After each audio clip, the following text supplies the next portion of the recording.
السلام علیکم ورحمۃ اللہ وبرکاتہ۔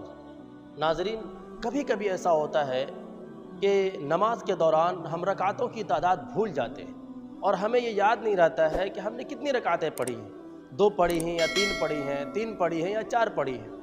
اگر ہمارے ساتھ یہ مسئلہ پیش آئے تو اس صورت میں ہمیں کیا کرنا چاہیے؟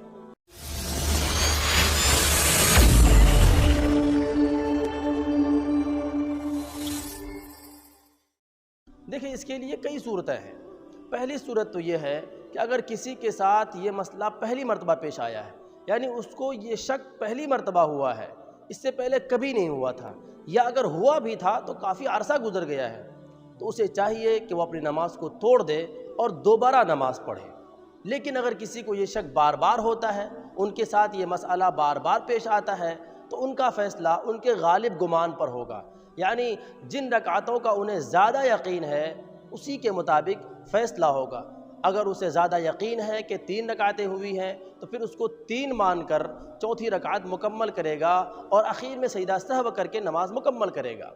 لیکن اگر اسے غالب گمان 4 کا ہے تو پھر نماز کو 4 رکعت سمجھ کر اخیر میں سجدہ سہو کر کے نماز مکمل کرے گا۔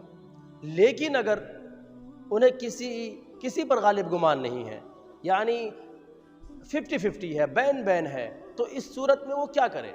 اس صورت میں جو کم رکعتیں ہیں اس کا شمار ہوگا، یعنی 3 اور 4 میں شک ہوا ہے تو پھر 3 رکعت مان کر چوتھی رکعت مکمل کریں گے اور سجدہ سہو کر کے نماز ختم کریں گے۔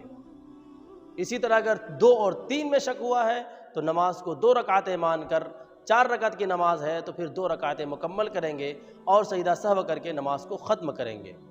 لیکن اگر ان اخیر کے 2 صورتوں میں وہ سجدہ سہو کرنا بھول جائے تو پھر نماز نہیں ہوگی۔